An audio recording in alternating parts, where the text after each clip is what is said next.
Yes, sir. What's going on, ladies and gentlemen? Still having trouble with the back end, man, but we're going to keep it rocking. We're going to keep it moving today. Water Cooler Talk Sports, man. My name is Nick Frazier.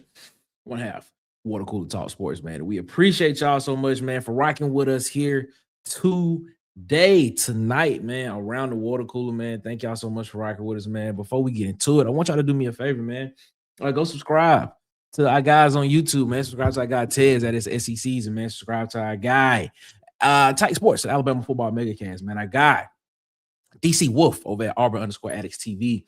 Dustin over at the Uptempo Podcast. I got B Sharp over at Sharpshooter Sports Talk. Make sure y'all go over there and subscribe to him, man. Subscribe to our guy Vandy Chris over at the Golden Broom Podcast and at the Anchor Down Live Podcast on Facebook. Also, man, go subscribe to the Huggy Beard himself, man. The Huggy Beard himself on YouTube and on Twitter as well. Also, go subscribe to our guy Kid Country as well on YouTube. And, of course, the legend himself, Bubba and the Old Man, Auburn Sports Talk, man. We appreciate you so much for doing that. Also, subscribe to JMHO Sports Talk with our guy Coach Sean and On the Block Sports with our guy Coach Carl. And, of course, I got Dylan over at the College Loop as well, man. Also, man, make sure you support the people that support Water Cooler Talk Sports. I got DJ. They want support of Water Cooler Talk Sports, man. Follow him on TikTok, Instagram, and YouTube at Hollywood_media. That's Holly with an EY. And of course, follow him on Facebook at Hollywood Media with 2 A's, man. We appreciate y'all so much for rocking with the people that rock with Water Cooler Talk Sports. Do us a favor. Go follow us on our social medias. Follow us at CoolersPod23 on YouTube. Follow us at the Water Cooler Talk on Instagram and TikTok. And of course, follow us on Facebook at the Water Cooler Talk Podcast on Facebook. And visit www.watercoolertalksports.com. That's www.watercoolertalksports.com, man, for all of your college football, SEC football, and of course, Auburn football news in written form, man. We appreciate y'all so much, man, for always rocking with us, man. And if you want to support us financially, there's always super chats in the chat. You can super chat us. And if you want to put that on a monthly recurring, $5.99 a month, man, for member only exclusive, and of course you're supporting the channel. All that member only content is coming soon as closer we get to spring practice. Ladies and gentlemen, man, we appreciate y'all so much. I want to bring in my guy Tez from at his What's happening, man? What's going on, Tez? How you feeling, man? You feeling all right? Feeling pretty good, man. Feeling pretty good. Just now getting in. Busy day. Busy days, man. Yeah. I mean, it's a busy day. Yeah. I mean, you're doing something. That's what that means. You know what I mean? Yeah. It's a busy day to mean you got something going on. That's always good. Man, we appreciate everybody for rocking with us, man. Let's shout out everybody that's in the chat with us, man. Arbor Dad for life. What's up? AD4L rocking with us tonight, man. Appreciate you so much for rocking with us, man. Rodney Williamson, Black Magic, he in the chat with us, man. What's up, man? What's going on? Hope you're feeling good. Hope you're feeling great, man. At the Huggy Beard himself, rocking with us as well. Shout out to the Huggy Beard for rocking with us as always, man. Big Sarge in the chat. What's up, Big Sarge, man? Hope you're feeling good. Hope you're feeling great, my guy, man. His Royal Highness King Richard is rocking with us tonight, man, around the water cooler. What's up, man? There he is. Fellas, Warrior Eagle, Mike McKinney rocking with us around the water cooler. What's up, my guy? Hope you're feeling real. Mike? Hope you're feeling great, man. Thank you so much, man. Richard Reeves in this thing rocking with us, man, saying that War Eagle. Shout out to Richard Reeves, man. We appreciate you so much. My guy Wade is in the chat, man. Wade, be safe out there on that road, my guy. What's going on? Wade in the chat. What's up? What's up? Phil Will rocking with us in the chat. What's up, Phil? How you feeling? How you feeling? He said, you got a cash app, Nick? YouTube be taxing. I actually don't have a cash app. So really? So YouTube really be like, what do you mean by YouTube be taxing? You gotta explain that to me. Explain that one to me about that. That's crazy.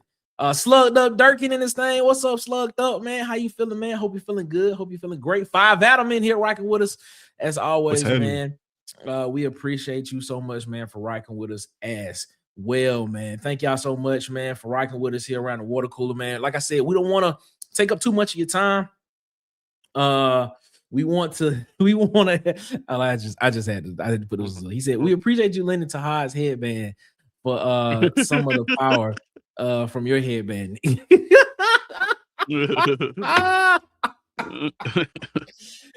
Hey, that's funny, man. Shout out to Slugged Up, man. Mob Ties, Jay Prince Jr. rocking with us tonight. What's up, my guy? Hope you feeling good. Hope you feeling great, man. We appreciate you so much for rocking with us, man. 2-1 coming in, rocking with us, ladies and gentlemen. The man himself, 21. Can you do something for me? It is Ed Darby. What's up, Ed? How you feeling, man? Hey, Ed, can you hear us? Ed. Ed, can you hear me?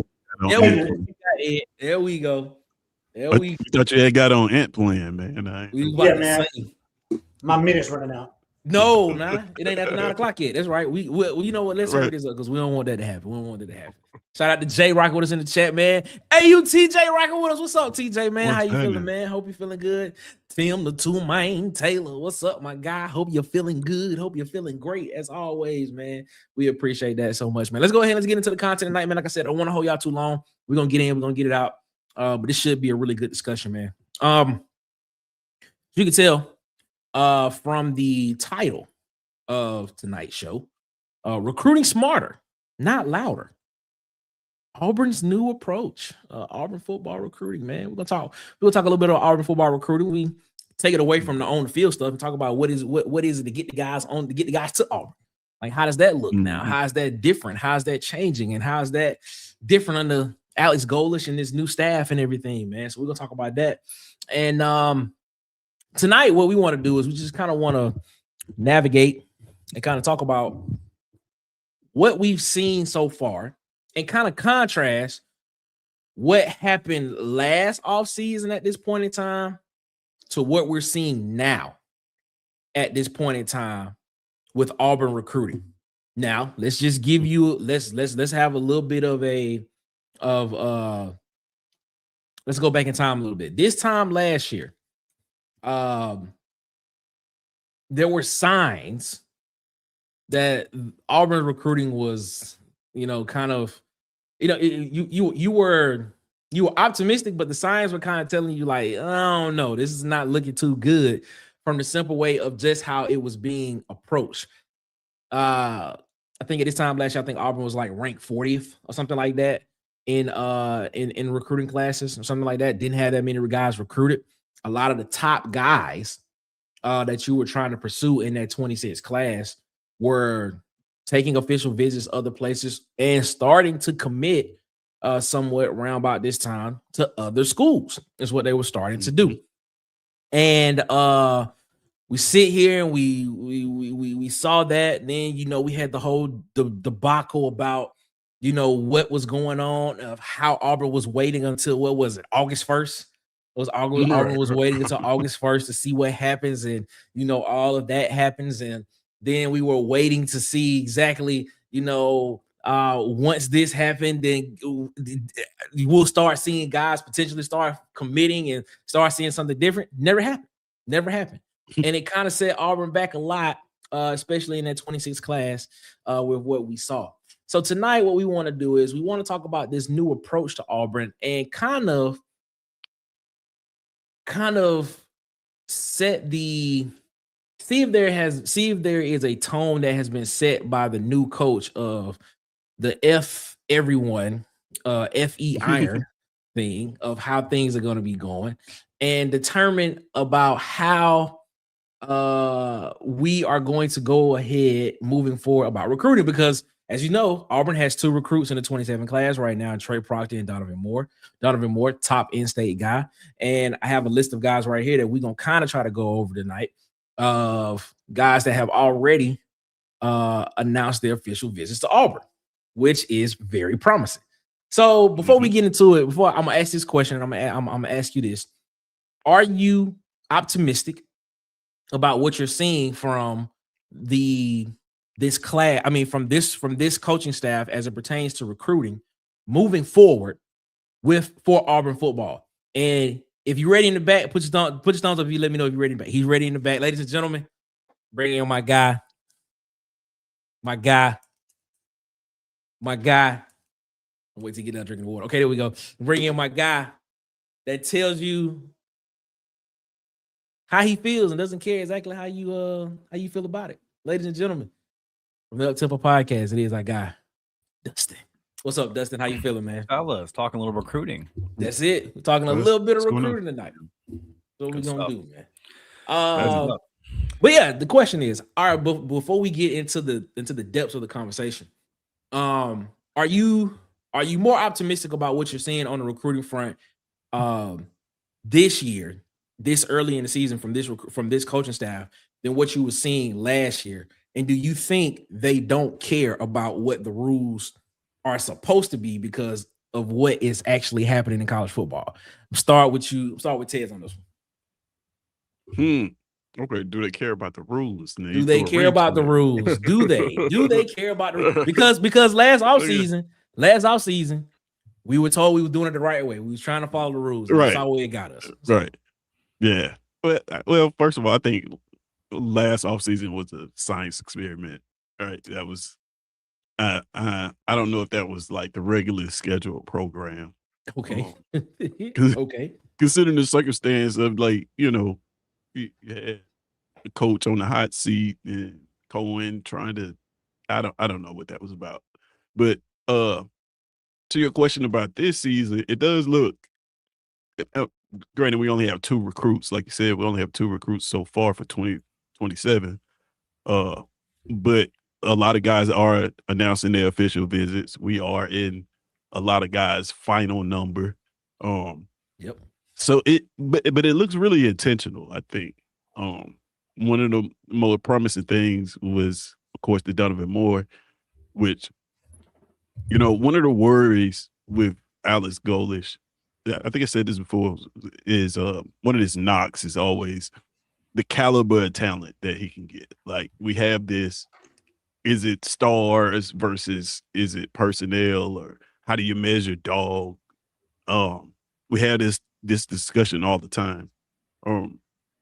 With the Donovan Moore signing, it says to me at least that you can find guys with the correct mentality that fit into your program that are also highly rated players. Like it's not that guys that have this mentality aren't all 3 stars. Some of them are 5-star players and 4-star players. So it's nice to kind of see him start off of getting the best, pretty much the best defensive player in the state. So,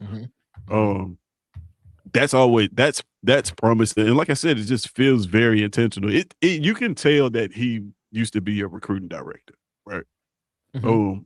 Even if you just go back to last year, like which hole on our team did not get addressed by him in such a short period of time? There isn't one. Right. He pretty much tackled every single deficiency we had. And on top of that, he added in some places that we'll be able to benefit from. So yeah, I mean, I'm optimistic about it. I'm optimistic about it. Like I said, it's talking season. Haven't seen it on the field yet, but so far, the dude's batting 1,000. Like without seeing anything on the field and just like what you would want from a coach, how he's handling it, and how this is all unfolding and developing, he's having one of the best off seasons that I've seen, considering the circumstances, in a while on the plane. You mentioned something that you said caliber of talent. You said something to the point of that he's able to find guys that have that dog mentality that are still highly rated guys. And we've had this conversation plenty about the star rating system and guys that have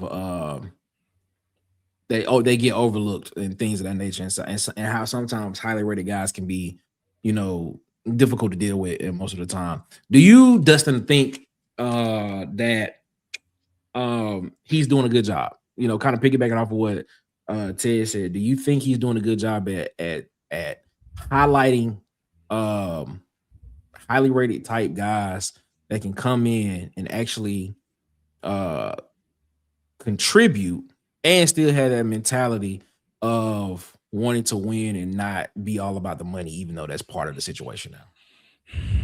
Well, I definitely think that, going back to the original question that you asked, Tez, I definitely think that the money situation at Auburn will be different this recruiting cycle.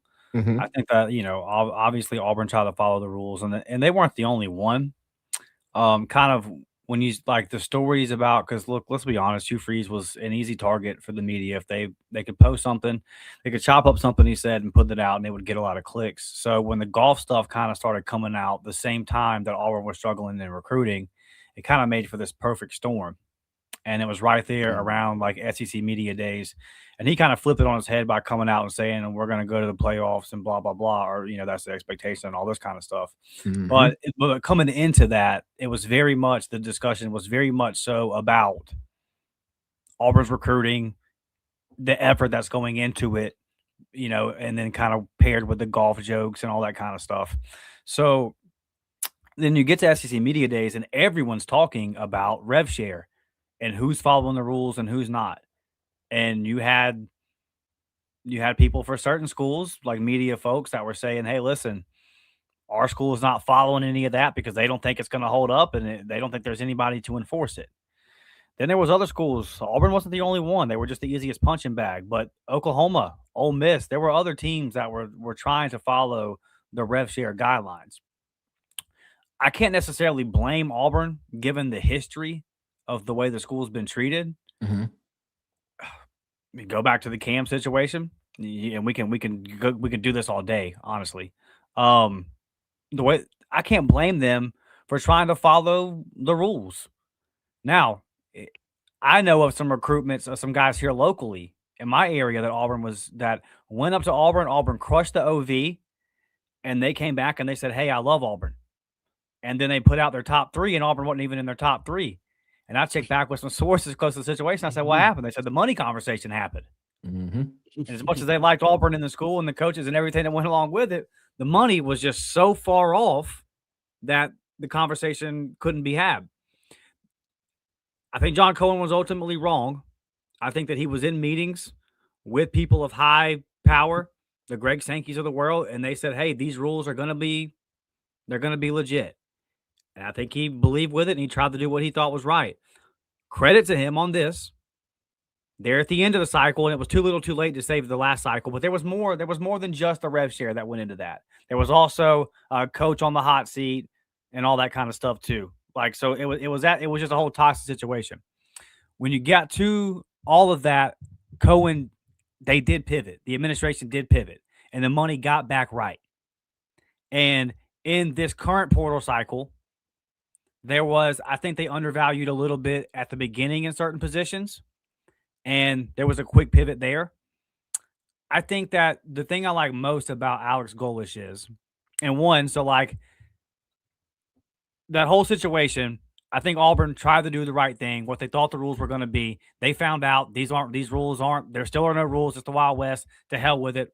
We'll play Wild West. And I think that Auburn now is in whatever they got market value. That's how you get a Donovan Moore. That's how you're in there for an Israel Abrams, right? They're not playing. That won't be a problem this time. I feel confident saying that. Now, in terms of what Golesh is doing, we talked about it before when you've come over there with me, Nick. There's the cultural aspect to this of guys getting overpaid, and then eventually you have 40, 50, 60 guys that are overpaid, and they get fat and happy, and the production doesn't match the paycheck. So he had all of that he had to reset. Mm-hmm. Like Tess says, we're not going to know until they actually line up and play. But I think in terms of this conversation of the recruiting strategy moving forward, Alex Golesh gets it. And he's one thing that really impresses me, and one thing that's got me hopeful here, is I think he's adaptable. A lot of these coaches, man, get so stubborn and so stuck in their ways, and they just bang their head against the wall to their own detriment. I think Alex Golesh, I think he really listens to his assistants. I think he really empowers his assistants. And I think that he was a recruiting coordinator in college football prior to NIL. And now he's been an OC at a big program, been a head coach, successful head coach in the American Conference, and now he's in the SEC. He's kind of seen it all. And where you saw Jimbo Fisher or Dabo Sweeney or Gus Malzahn or Hugh Freeze, where the game up and passes them by. Mm-hmm. Mm-hmm. Alex Golesh is in kind of that prime part of his career, and he's adaptable. He was successful at his recruiting coordinator jobs before. He did a great job at Iowa State. Yep. Pre-NIL, and he's done an awesome job. I mean, South Florida didn't have an NIL structure, and he built it up and was getting elite guys there that they really didn't have any business getting by the time he left there. So he understands that whole part of it. Auburn's learned from their mistakes, And just in this last portal cycle that we just had, Golish and them, I think early on in maybe some premier positions, they kind of missed out on some guys because they were trying to go a little bit lower. Mm-hmm. And from what I've read and from people that I've talked to, they kind of realized, hey, some of these we're going to have to bump the price tag up a little bit if we want to win them. We're just going to have to play that game a little bit. And that they did that. So I don't think they're going to be stubborn and stuck in their ways. And I think that they're going to learn as they go. And I'll finish this up, man. The one thing, like Josh Pate has said this a bunch. He says sometimes you got to hire a person and let them grow under your watch. You might not get the best of that person that first year or two. They might have a little bit of growing pains, but ultimately they are the right guy for that job. And so is Alex Golish going to do everything perfect in year one? No. But when you look at the task that he had in front of him, completely rebuilding this roster and just the chaos and turmoil that Auburn football was in, I think he's done a great job of stabilizing that. And I can say this, for the first time in a long time, it's not just like fan burning hard, wishing on a star, hoping this is going to work out, praying to Auburn Jesus. There's like real tangible evidence here, like to believe in this guy and believe in his process. So I like that. I like that. True. Oh, so you spoke about you mentioned, I don't know. I can't remember if you used the exact word recruiting philosophy, but I want to ask all of you, but I want Ed to kick this off. Can you describe what you've seen so far from what we have seen from Alex Golish? I mean, taking, what you had to do with the 26 class to kind of save that, what you had to do with the transfer portal class, what's happening with the beginnings of the 27 class. If you had to identify or give a name to what his recruiting philosophy is, what would you give it?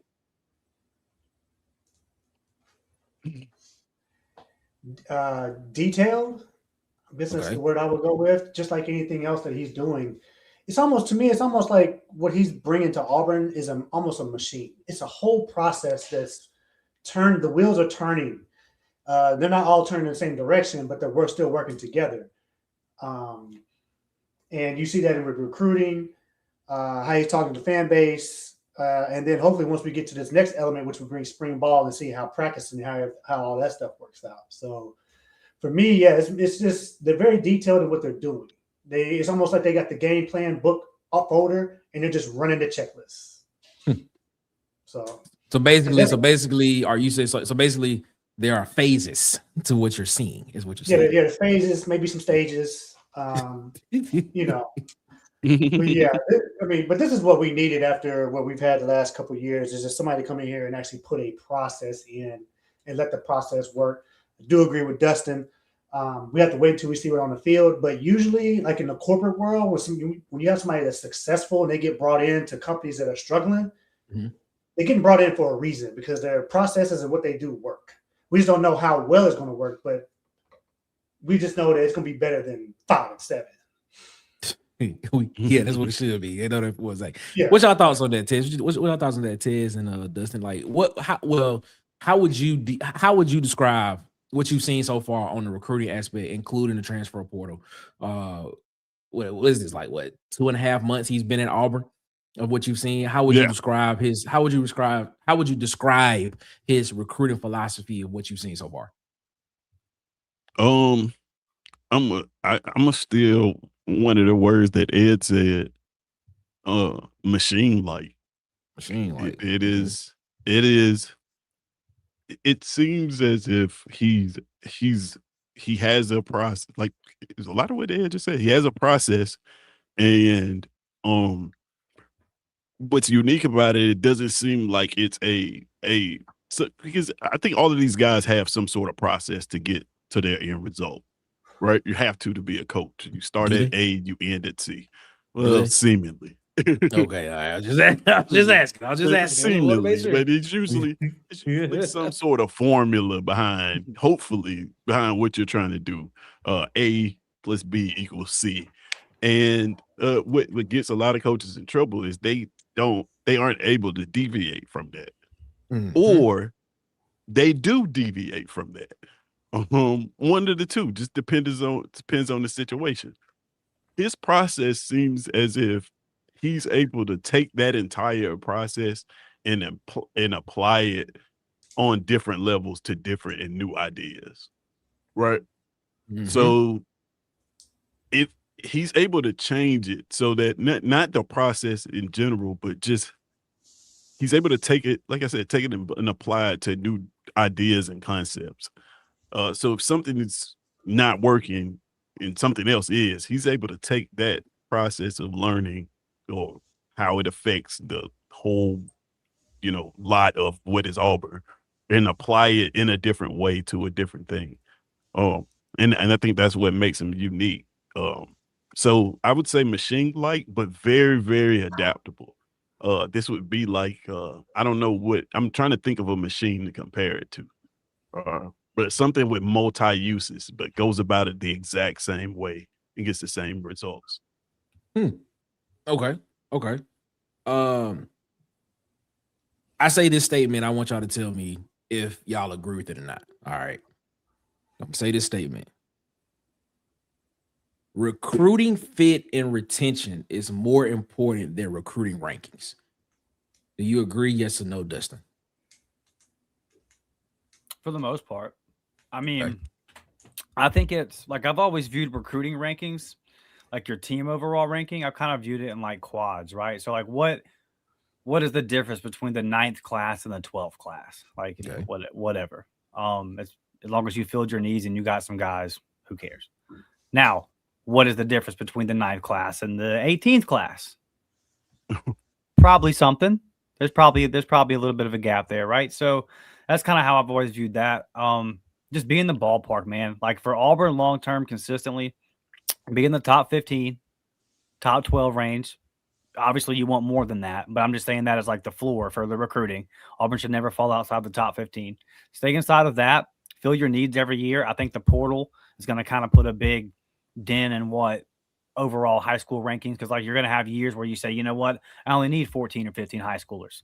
And then you're going to have years where you say, well, maybe I need to go get 20. So it'll kind of change year to year. I think it's really about filling your needs and getting people that match your program. So I would say it's relative, it's scaled, but ultimately I would value fit and evaluation over the ranking. And like you said, retention, because I don't want to have to bring in a bunch of guys that I've thrown a bunch of money at just to get them here.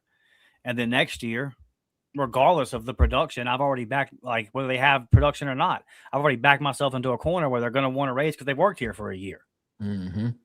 So I think that this whole process, to Ed's point and to Tez's point, is a lot more organized. It's a lot more structured.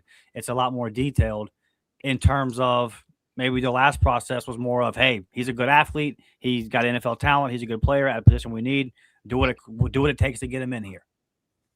And I'm not even really like knocking that strategy, but we saw what it led to. I think there's things slip through the cracks. Okay. And that's how you have people demanding, I need this amount of money or I'm not getting on this plane the day of, as you're supposed to go to an away game and all of those kind of things, man. And I think with Alex Golish, nothing will ever be perfect, but I think a lot of that mess is cleaned up within his process. I think you don't even get to those messes because his process is so structured and so detailed. Everything like that is taken into account. And I think overall, like in time, all those little things are going to build a solid house on a solid foundation. And that's how you get good culture. Now you got to go out there and win the football game. Auburn's going to be in a close football game. It may be versus Florida.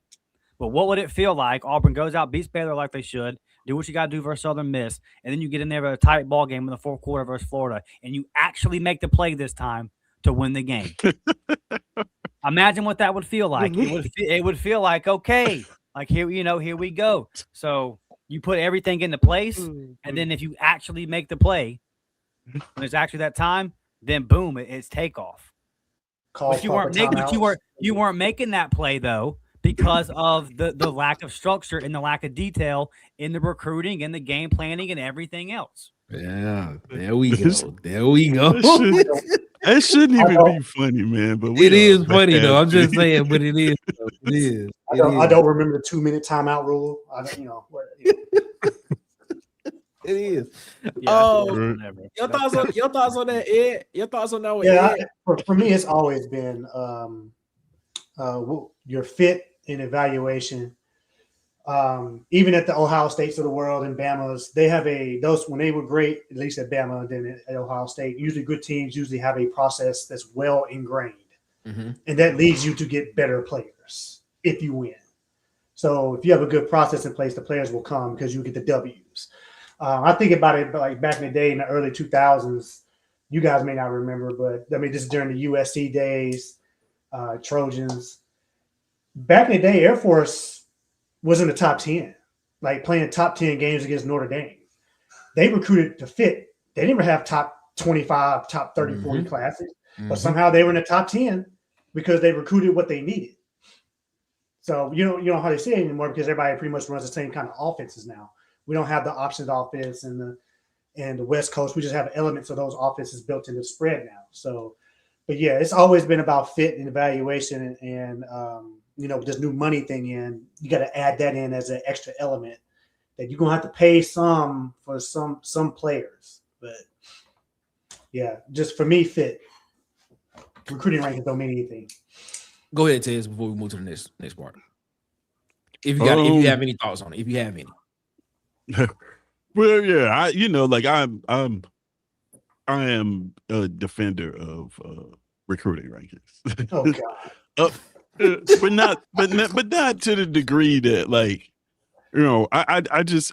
I go with data, man. Like all these national championships that we've really only had one with a team full of 3-star talent, and that just happened. So like I can't ignore that. Like that's not a fact.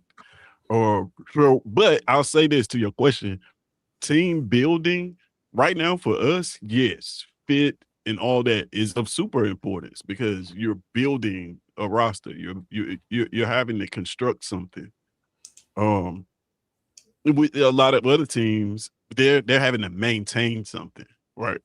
Culture is already in place, so like, yeah, fit for us right now is super duper important.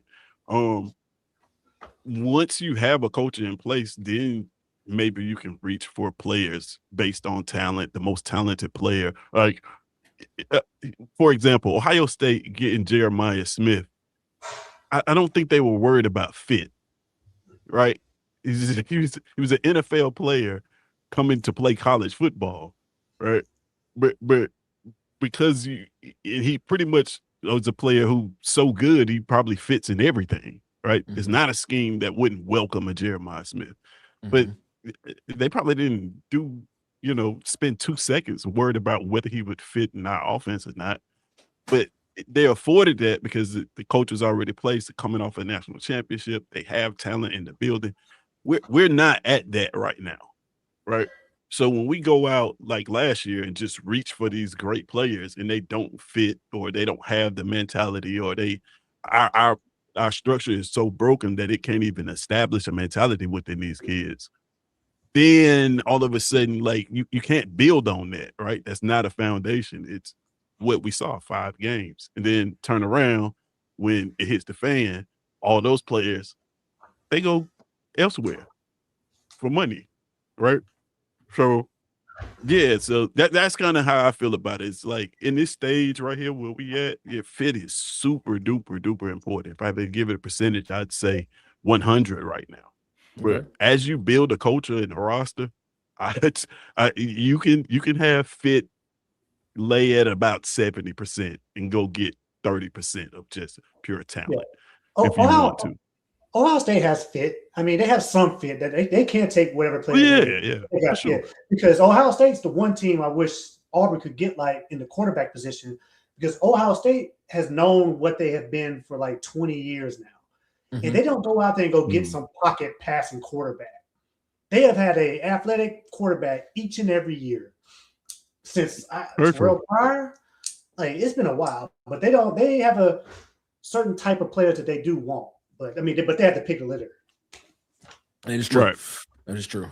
Shout out to everybody that's coming in the chat, man. Guy Phil Will says, speak softly and carry a big stick. Shout out to our guy Phil Will, feeling myself. 5 Adams said, according to Auburn Sports, Auburn will have a class in the 12 to 15 ranking. Okay. All right. Auburn Sports. I mean, what didn't Michigan have like in the 20s or something when they won? They did. 30s or something? Like, they did.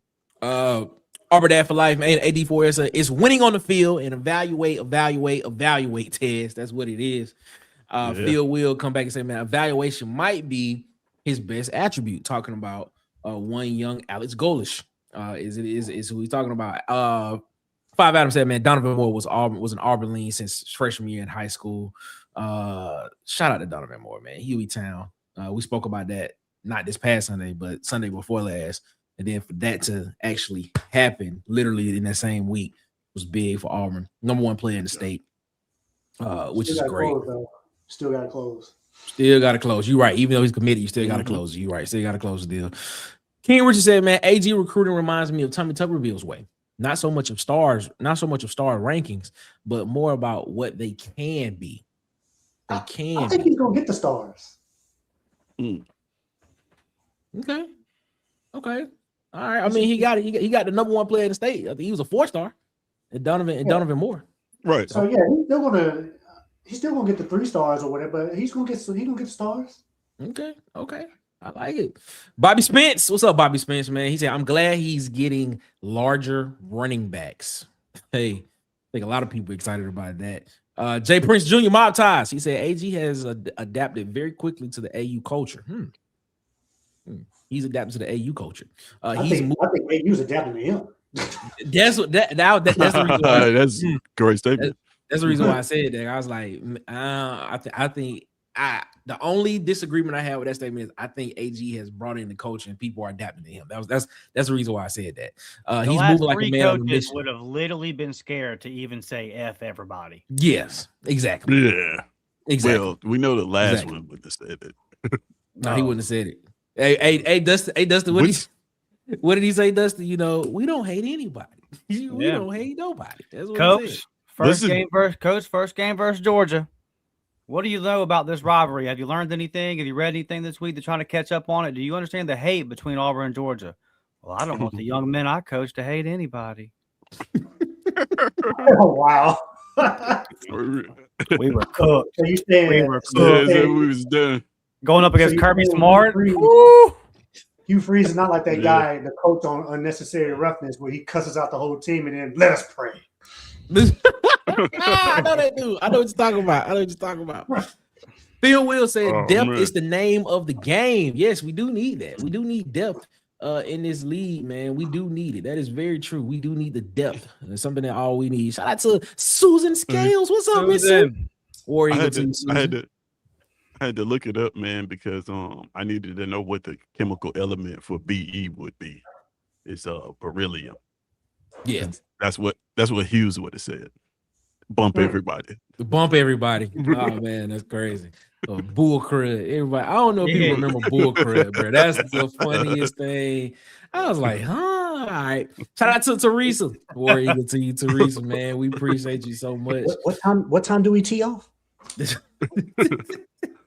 King Richard in the chat, man. He said TT's thoughts on recruiting is that at Miami under Jimmy Johnson was they won championships but never had a top 15 recruiting class. It was always about coaching, making the 2-star or 3-star into a 5-star. We're gonna talk about that in a minute because we're gonna start looking at some of these guys that Auburn are looking at. I want to reference this comment in a minute and try to link it to something down there in South Florida. So. That's exactly what I was going to get to, because when you talk about in-state recruiting, they didn't really have to go outside the state of Miami. It's what they called it. They set up a whole parameter and called it the state of Miami, and there was so much talent and just so much. Man, those the times, man. It is what it is, man. A lot of those guys that played at the University of Miami were from Miami. They was from right across the street. Basically. King Rick said, man, if AG can get Auburn out of his losing mentality, the top players will come to Auburn. I agree with that. If you can put the proof of concept of wins on the field, yeah, you'll start seeing a lot of those top guys come to Auburn, man. Big Star said Big Star said it would be beneficial if AG can get an early commitment from Israel Abrams. Ooh, crystal ball. It was a crystal ball for Israel Abrams already. So it's a possibility. It's a possibility we could see something like that happen soon, man. The quarterback from Illinois. Yes, it is. Illinois. It's the quarterback from Illinois. Right outside of Arlington Heights, as a matter of fact. Montaigne Catholic. Yeah, I think traditionally with recruiting, you don't usually see the quarterbacks commit until like June or July. It's usually the summertime. And here's the thing: if I don't see a quarterback, my timeline is if I don't see a quarterback commit somewhere between like the end of June, beginning of July, I'll be kind of worried. I'll be a little bit worried. That's just me though. Because with the timeline of how and to be honest with you, I would probably say even May, you would start looking at it and being like, all right, what's going on? Because with the timeline of how everything is being moved up, a lot of guys and a lot of deals are getting done earlier in this time of the year now before they are like later on in when the season starts. A lot of guys know where they're going to be going because November. They're trying to get all their grades and everything taken care of so they can be early enrolled at whatever school they're gonna be at by December, and things and stuff like that. So, I mean, I'd be worried, but then I wouldn't. Like, because the transfer portal now, like, I think that now a quarterback in your high school recruiting class is of course there's talent, but there is more for like galvanizing the recruiting class. Once you have a quarterback in the boat, he then can go influence other kids. Receivers want to know who they gonna be throwing the ball to, who's gonna be throwing the ball, and things like that. I remember with Deuce Knight. I remember it was really important when Deuce Knight signed, not necessarily for the talent aspect. Of course, he was super talented, but like. It brought the recruiting class together. It's like that's the piece that kind of, and then when you look at how it turned out for him at Auburn, that's kind of all he ever did was solidify a recruiting class. And you could do that because of the portal. So, I mean, I don't know. That's a conversation that we had before. Like, is it portal quarterback every year? How important is it to develop a high school kid? I don't know. I mean, it's one of those things, man. We'll see. At some point, you gotta go with a kid that you have recruited. I mean, let's just. What if it's a redshirt freshman? Redshirt freshman in the portal. I give you this. I give a great example. How long will Miami continue to rely on portal quarterbacks to come in and be basically 1-year deals each year? I think they committed to it. Yeah, I don't know. I think depends on their championship level. I think the teams that are built right now, they're ready to win. Then you go get a quarterback instead of starting them. But at some point in time, those guys you recruited, you have to be able to give them some. You got to show them some type of commitment or faith in them that they can go out there and potentially win a job or something. Yeah, I don't know. We're only like 2 or 3 years into this, and seeing how Miami, Oregon, LSU, Chamberlain's coming back, transfer, all these dudes in the college play. I think there was 8 quarterbacks that was transfers. Now they may not have transferred in as a senior, but they transferred in. Mm-hmm. So a legitimate question though, like what's the difference between recruiting a high school quarterback and getting a redshirt freshman quarterback out of the portal? Now I'm saying that like they're all created equal. Now I'm not saying, but theoretically, what I'm saying, you're getting a guy who still has all of his eligibility left. Well, here's the thing: that you can develop. That will change this year because now they got the 9-game redshirt rule, so you can have a guy literally play 9 games and have who's played a whole season. Yeah. Yes, basically, and have a lot of experience and hit the portal, and now that's different. That's a different situation. So that is weird. I don't know. If you have to pick a guy coming from high school compared to a guy that played 9 games at a mid-major that has experience, and he's got 5 years he can play. Yeah, I mean, high school quarterbacks are. It's not going to be the biggest percentage of starting quarterbacks in the future. Just going from freshman all the way up. I think it's gonna be rare. I hear what you're saying. I get what you're saying. Let's talk about this, man. Let's talk about this. Let's talk about this before we get up out of here, man. Closing the gap. I was talking to somebody outside of the pod and outside of the show. And they said that there wasn't a talent gap for Auburn last year. There was an execution gap for Auburn last year. And I agreed with him. So I agree with him. And I said, okay, I see what you're saying. But, now with a lot of that talent that was on the team last year gone, do you think that there is a talent gap with what we're seeing now at Auburn? Because we've been having this conversation all the time about talent and about what can win. Is it production, potential, talent, whatever it is? Do y'all think based on the way that the schedule is, not the schedule, excuse me, the roster is constructed right now, is there a major talent gap that Auburn has to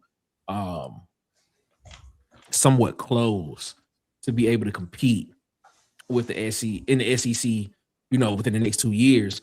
And is that going to be done mostly through recruiting, or is that going to be done mostly through the transfer portal, in your opinion, Dustin? No, there's not a significant talent gap. Auburn fans, sometimes we get caught up living in an Auburn bubble, and we only think about things from the Auburn perspective. Man, what is Florida going to be?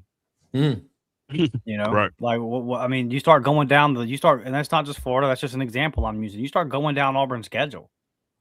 Yeah, Ole Miss just went to the playoffs last year. What are they going to be? Well, we have no idea. Yeah, they had a little run in the playoff. They won a couple games, but Lane Kiffin got them there, and he's the one that built that program to that point. What is it going to be post Lane Kiffin? He's the best coach they have ever had. That's the best run I've ever seen Ole Miss be on.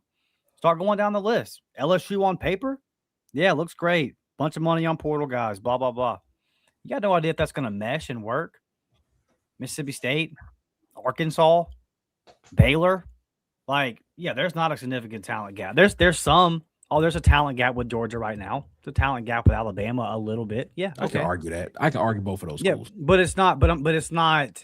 It's not huge. It's not something that can't be overcome. Did Auburn have an execution problem last year? 100%. Also, the bigger problem was what they were being asked to execute on the offensive side of the ball wasn't correct. So they weren't executing, no. But if they would have executed it probably still wouldn't have worked. So, like, that's just the truth of the matter. Oh, man. Yeah, no, we just messed up. We just messed up. Yeah, it wasn't gonna work. It wasn't gonna work. So, what was the second part of the question? No. It was the second part of the question. You asked the first part. The second part of the question is if there was a talent gap, which you said there wasn't. Could it be? Would it be? How would you fix it? Would it be fixed through the transfer portal, or would you fix it through recruiting? Yeah. So kind of to go back to like the quarterback discussion, I think in a lot of cases, unfortunately, right now is like you can kind of set a plan and map a plan out, but then you just have to reevaluate it from year to year. And I think that. Yes, there are going to be teams that like Miami that can do this through the portal and all that kind of stuff in terms of quarterback. There's also you look at Texas. They had their plan. I know he's a high profile person in Arch Manning, but that's a high school quarterback that they got out of high school, let Ewers do his thing, and then handed it off to him. So there's other examples of that where they're not the only school that's done that. I think that there's going to be a lot of different ways to win now. Like. It's very much like Major League Baseball because Major League Baseball doesn't have a salary cap. So there are teams like the Oakland A's or like the Tampa Bay Rays. Kansas City won a World Series doing this, where you can go Moneyball and you can crunch numbers and do this whole thing where you don't have a lot of money to delve into for the salary cap, and you can still find a way to win baseball games. Now, baseball is a unique sport. It's different, obviously. But still, the no salary cap thing that Major League Baseball has, to where the Dodgers can go spend $1 billion on a payroll, and then another team in their division may only have 100 million total on their payroll. Like the Dodgers will have one player on their team that's making more than the entire other team they're playing multiple times next season. That'll be the case. So other teams have to find creative ways to compete. Not all, so similar to college football, not everybody's on the same playing field. And I just told y'all earlier, I don't believe in the $25 million rev cap. I don't think that's a thing. They're still going to find ways around it. They might have it on paper, look legit, but they'll find other ways around it to get what they want to get. Texas Tech's a perfect example of that. They're going to do what they're going to do. So there's going to be a bunch of different ways that you're going to, it used to be stack talent, develop talent out of high school. You might have to wait 2 or 3 years, all of that. You might, sometimes Bama will just go grab a guy that wasn't going to play there for 2 or 3 seasons just so he didn't go to Auburn. And they could do that. The structure of the sport has changed as to where that's no longer the case. So I think you're going to see teams that are portal heavy. I think you're going to see teams that still go the high school route and try to develop out of high school. And I think what you're going to see from Auburn and Alex Golesh is a nice mix. If he likes Israel Abrams' tape, and he thinks that he's worth getting him on the roster and getting him in the system and trying to develop him, then he's going to go bring him in. So, and if he doesn't, it's not the end of the world, because you got a bunch of young quarterbacks on that roster anyway. So, I just think that I don't think that Golesh is married to any one kind of thing. I think he's flexible. I think he's adaptable. I think you're going to see a little bit of mix of everything. I think in 2 or 3 years, under Alex Golesh's being the head coach, you're going to look and you're going to say, look, there's some guys that we got out of high school and recruited, like a Miami did with a Reuben Bain. And then there's going to be some guys that we went and got out the portal. I think it's going to be a nice mix of both of that, because everyone thinks about Miami as they go and they spend the money in the quarterback because they keep in the portal because they keep dropping bags on quarterback. They've recruited at a high level from the time Mario Cristobal showed up. And if you look at their win total, it's gone up every single year, which tells me he's bringing in high school talent because the rankings tell us that he is, and he's developing it because the win total tells us that he is. So he's still doing that old school model on top of bringing in guys from the portal at certain positions and plugging them in that way, and he'll drop the bag if he needs the quarterback. I think the best teams are going to have are just going to adapt, and the best coaches are going to adapt and do a little bit of everything. And I don't envy them, because it is they're getting paid for it. Yep. But it's tough. It's crazy right now out there. But the best coaches are gonna find a way to survive in it. And I think that the best model for that is a little bit of everything. You see in Clemson and South Carolina right now a guy that's married to one way. Yep. It's not working. We'll talk a little bit about some of the guys at Auburn that's on Auburn's radar, and they have Auburn on their radar before we get out of here, man.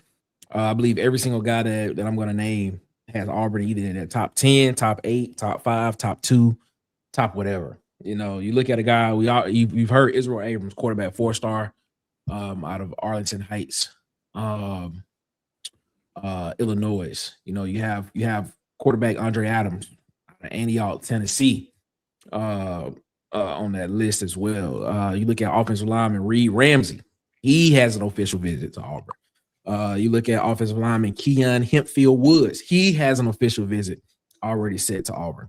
You look at another offensive lineman, Terrence Smith, 4-star. He has an official visit playing to Auburn. Linebacker Joaquin Gouda. He has an official visit playing for Auburn. Tight end. A lot of tight ends that Auburn potentially going to have coming in. Taylor Scott. He has an official visit to Auburn. Of course, Donovan Moore is already committed, number 1 player in the state of Alabama. Big linebacker Jeremiah Culpepper, official visit to Auburn, set already. Offensive lineman Terrence Warren, official visit to Auburn, set already. And then, of course, I'm gonna let Tez talk about this one, because I think Tez has a connection with this guy, Carlos May, in-state 4-star defensive lineman, official visit to Auburn. I think you had an opportunity to meet him one time. Is that right, Tez? Yeah, I got a chance to meet that kid, man. Super large human being. That's the only way I can describe it. It's man, It's kind of one of those people, like when you walk in the room. I walked in the room and I was like, yeah, he played for somebody. I don't know who he is right now, but he plays for somebody. And I was expecting in college him to be a college kid, but yeah, he's in high school. Met him, he's super cool. It would be a big get for Auburn, man. Yes. We talk about, man, super. If you go watch his huddle film, super fast, quick off the line. We talked about, that 3-tech position a lot. He fits that. And, a lot of times you see these kids on the field, they're big kids and they look, you kind of confuse it with fat, but this kid is wearing that 300 pounds like a suit. Yes. Like it is like a Batman suit, bro. It is, yeah, that would be a big gift for Auburn. In-state kid too, from here in Birmingham. It would be a huge gift for us. The fact that a lot of these guys that I just named already have official visits playing to Auburn, that is already ahead of where Auburn was last season. Yeah. Ed, what does that tell you? I mean, I know you said earlier, it's the detail and the process of what it is, but what does that tell you with the 2.5 months that this coaching staff has been in place at Auburn? What is that telling you about what their intentions are, about what they're trying to do in recruiting, and particularly in the state of Alabama? It just for me, it just means that they're going after it, and they know how to form relationships, and they probably had a relationship with these guys even when they were at South Florida. They knew that they probably weren't going to get them, but they stayed, in communication, and now he's up here at Auburn. Now he's able to get access to these guys. So for me, it's just showing, again, the bigger thing is the process and how things will work. Everything's kind of just flowing right now. Now are we going to get some misses? It's going to be some misses here and there, but for me, he's just laying the groundwork of everything is spinning, everything is processing like it should, all the way up to game day in September or end of August, whenever it is.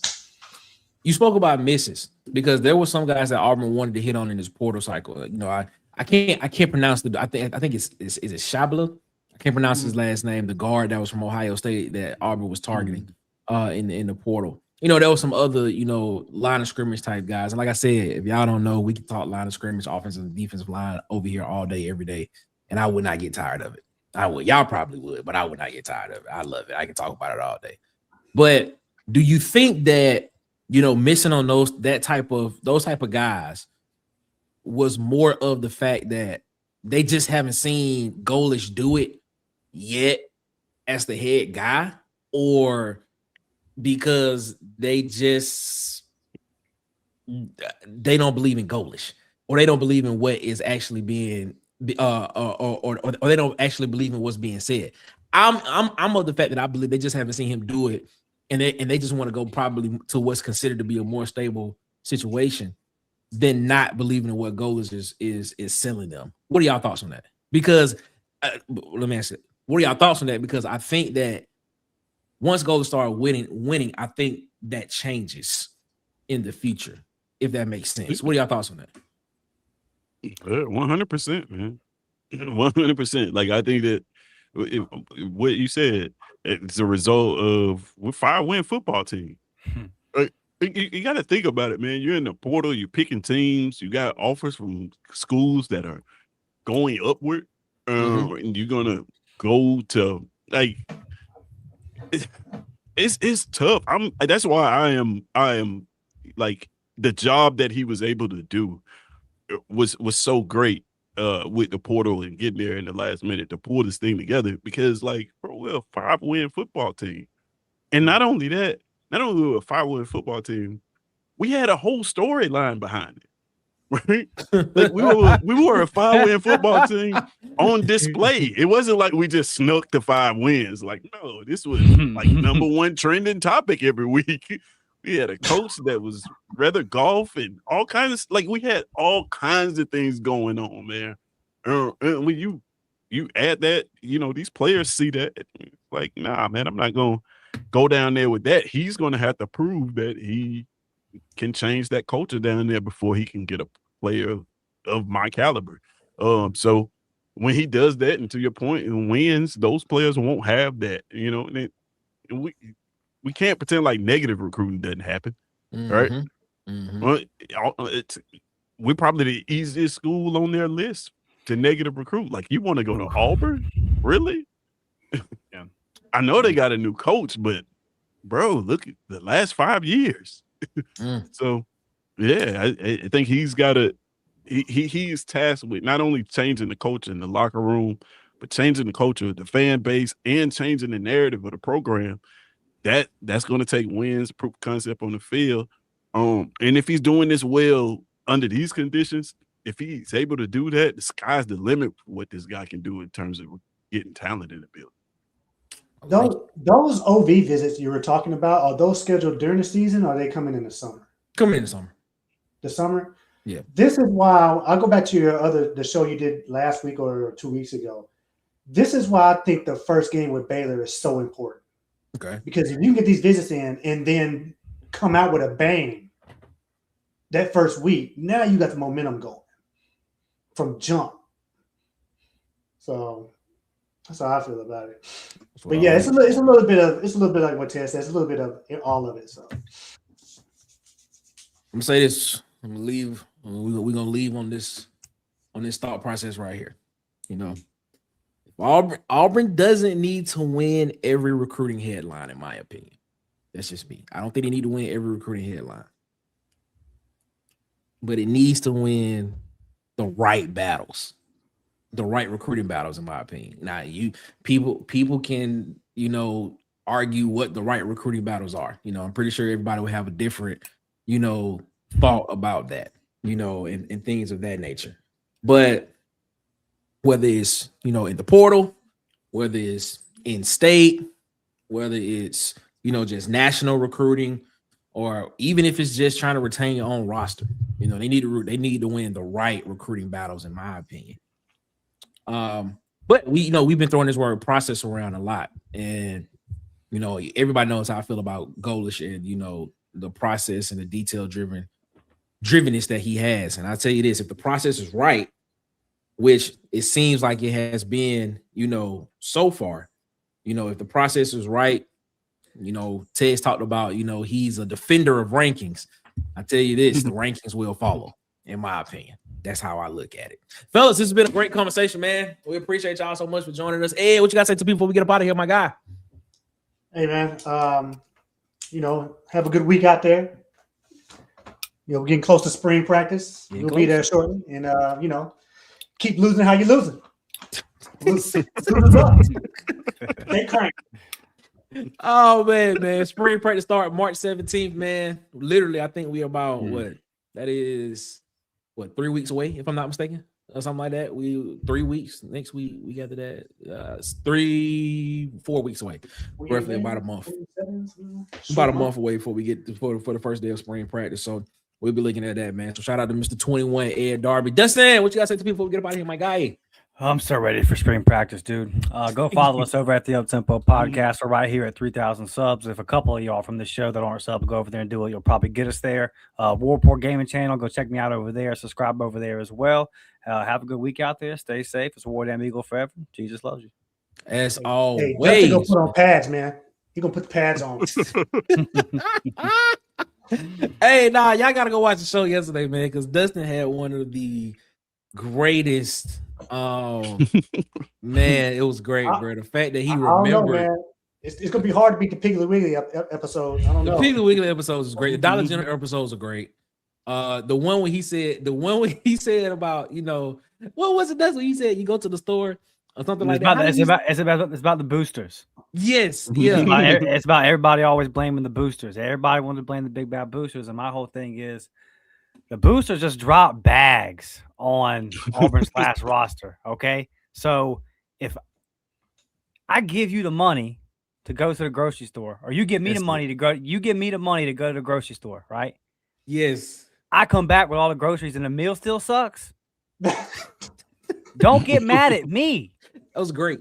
Don't get mad. You gave me the list. You said, this is what I need from the store. Here's the credit card. Spend at will. And I went to the store and I spent at will. And I came back and I laid it all out on the counter for you. and then the meal sucks and everyone at the table is looking at me. No. Stop blaming boosters. Like, that was the best one. That was the best one. Good. That's like 1A. Then the one he did yesterday when he 3 years ago, Dustin. 3 years ago, man, he kept it. I was like, man, it was the fact that you from the. Oh my Yeah, God, that was funny, bro. That was funny, man. So make sure y'all go there and subscribe. Make sure y'all go subscribe to Uptempo Podcast. That one had dust on it, Tez. That it did. If you are not already subscribed, make sure y'all go there and subscribe to the Uptempo Podcast as well. And make sure you go subscribe to It's SEC Season. What I got, Tez. Tell them what we got going on tomorrow night, my guy, and what's going on over there. Man, tomorrow night we're ranking something. We're making a I list. don't know what we're doing, but we're ranking something. Yeah, I'm not sure what we're doing. We're ranking something. Denzel Washington movie. But it's gonna be a good time, man. Honestly, I hadn't decided. I'm still trying to decide whether I want to go ahead and get into ranking schedules or quarterback rooms.